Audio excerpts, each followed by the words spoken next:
दुनिया के एक कोने में एक मिसाइल गिरती है और दूसरे कोने में आपकी थाली से रोटी गायब होने लगती है। Sounds dramatic right? लेकिन ये कोई मूवी नहीं है, ये 2026 की रियलिटी है। हम अक्सर सोचते हैं कि वॉर का मतलब सिर्फ गन्स और टैंक्स होता है, लेकिन आज की वॉर आपकी किचन में लड़ी जा रही है, आपके फ्यूल टैंक में और समुद्र के नीचे बिछी फाइबर ऑप्टिक केबल्स में। मिडिल ईस्ट एक बार फिर जल रहा है। ऑयल प्राइसेस स्काई रॉकेट कर चुके हैं, इंटरनेट केबल्स पर खतरा मंडरा रहा है और सबसे बड़ा डर द फर्टिलाइजर क्राइसिस।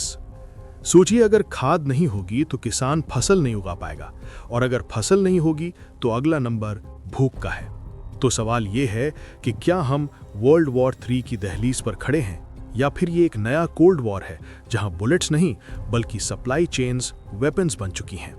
आज आर्काइव 1 पर हम इन सब डॉट्स को कनेक्ट करेंगे, मिडिल ईस्ट डिस्प्यूट से लेकर ग्लोबल कोलैप्स तक और इंडिया के उस मास्टर स्ट्रोक तक जो शायद हमें इस क्राइसिस से बाहर निकाल सकता है।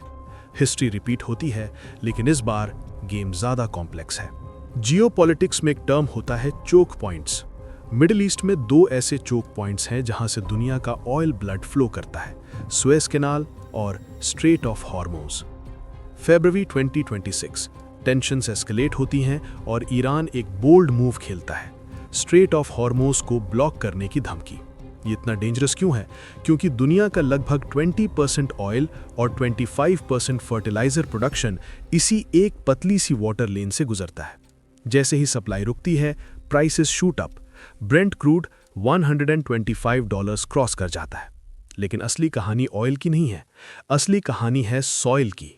फर्टिलाइजर बनाने के लिए नेचुरल गैस चाहिए होती है, जो गल्फ कंट्रीज में सस्ती मिलती है। अगर यहाँ वॉर होती है तो यूरोप और एशिया का पूरा एग्रीकल्चर साइकिल कोलैप्स कर सकता है।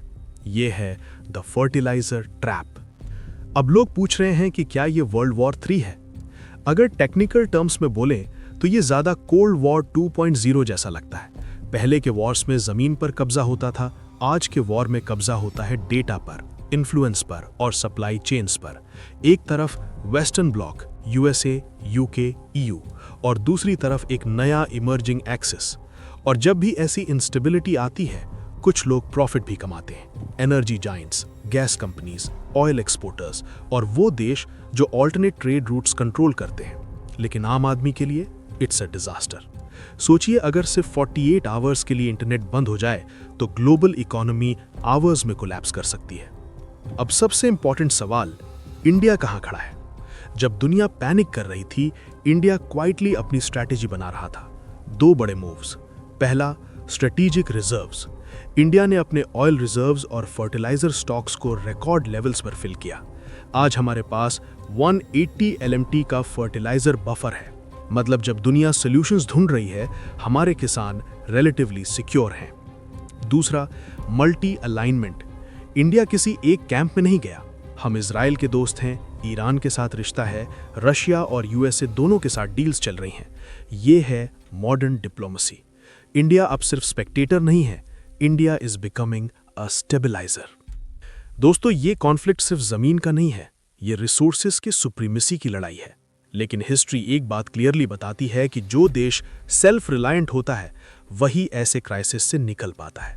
शायद हम एक टफ पेस से गुजर रहे हैं, लेकिन हर क्राइसिस के अंदर एक अपॉर्चुनिटी छुपी होती है, एक नए वर्ल्ड ऑर्डर की अपॉर्चुनिटी, जहां पावर सिर्फ वेस्ट के पास नहीं होगी, बल्कि उनके पास होगी जो स्टेबिलिटी मेंटेन कर सके। तो आप क्या सोचते हैं? क्या इंडिया इस ग्लोबल क्राइसिस में एक डिसाइसिव रोल प्ले करेगा, या फिर दुनिया धीरे धीरे वर्ल्ड वॉर 3 की तरफ बढ़ रही है? अपने थॉट्स कमेंट्स में जरूर बताएं।